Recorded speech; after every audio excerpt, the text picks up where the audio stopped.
Are you sensitive to people's suffering, to people's hurt, to people's mamae? Because I just want to pose this question to our whānau and friends who stand for Christ, in a space of Ihowa and atua.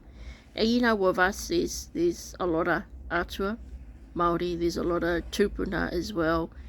If you look at the connection between us, tira tāne, tira wahine, tira tangata, humanity, and our relationship with our own atua, prior to the exploitation of, Christianity, evangelical Christianity, but also British colonialism. Whānau, me awhi mai koutou I aho, please help me. I pose this question to all our whānau and friends who stand in a space for ihoa and atua. When did we stop worshipping our gods? When did we stop believing in our gods? And for what reason did your, for example, whānau, hapu, and even iwi decide to only talk about atua as a single entity? Because there's a lot of kōrero about io matua kore, io the supreme being, the parentless. There's a lot of kōrero about Ihowa, te Karaiti, Lord Jesus Christ.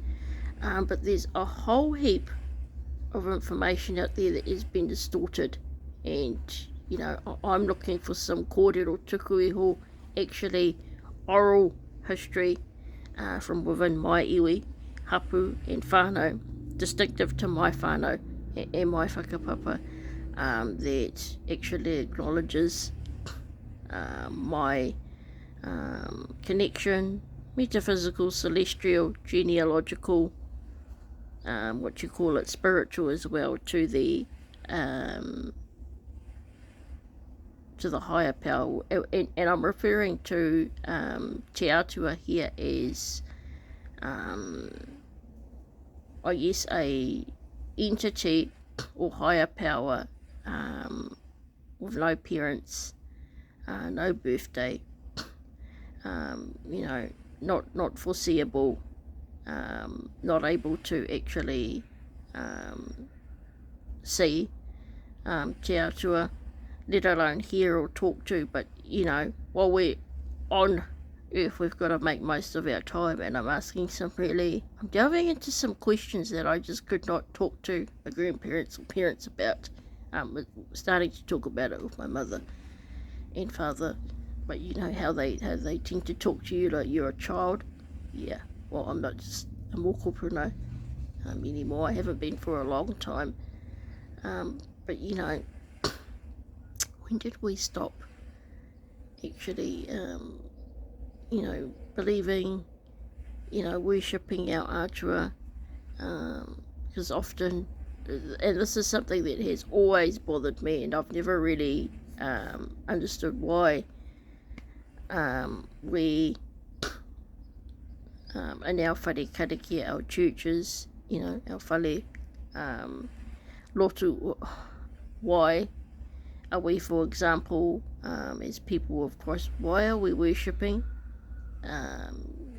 this kind of pale, blue-eyed Jesus, who was supposedly taught to us to be a person from somewhere in Europe? And for those of you who remember, what happened between the Nazis and the Jews, well, I think this would have been more common with my parents' generation, but they were actually taught that Jesus was a Jew, and I remember being told the same thing as well up until recently. I just want to know, whānau, I'm looking for truth here, because obviously I still stand for te Karaiti and te atua kaharawa as well, but I don't roll with any cult or any church.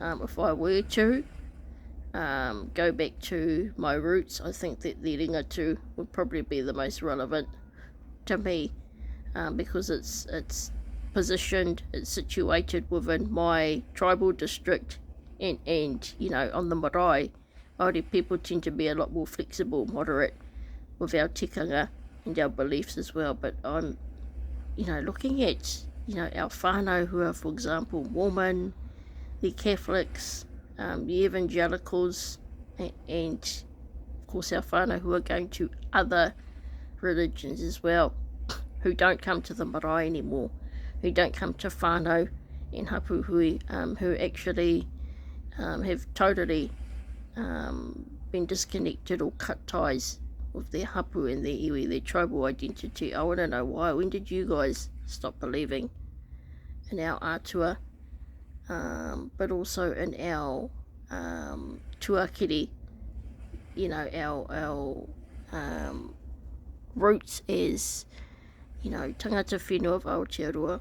And the same thing applies to people from, you know, the wider Pacific, you know, places like Fiji, Tonga, Samoa, and Niue, the Cook Islands as well, because I'm seeing this common trend, whānau, and I have to say it's really quite disturbing.